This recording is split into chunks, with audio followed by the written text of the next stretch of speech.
अगर पठान चोर होता तो अलकानो हिलाने की कोशिश ना कर। अरे पठान भाई आगे आना। पीछे क्यों खड़े हो? अरे यार ये बंदूक नकली तो नहीं है?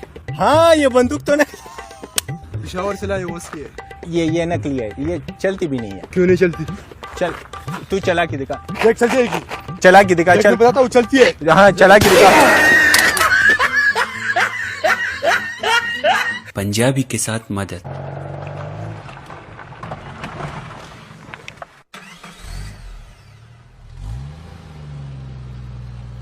बस यहाँ पर रोक।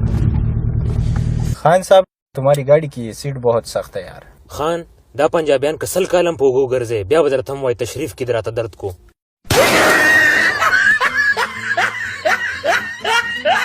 पठान की उम्र। अस्सलाम वालेकुम खान साहब। वालेकुम अस्सलाम। कैसा है भाई, बड़े दिनों बाद?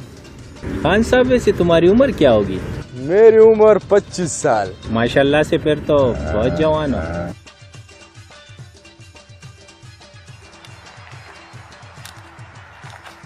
अरे खान साहब इतने टाइम से यहाँ पर बैठे हो, वैसे तुम्हारी उम्र अभी क्या होगी? वही 25 साल। खान साहब क्या बात कर रहे हो, अल्लाह का खौफ करो। 5 साल पहले भी आप 25 के थे। भाई तुमने सुना नहीं, पठानों का एक ही बात होता है।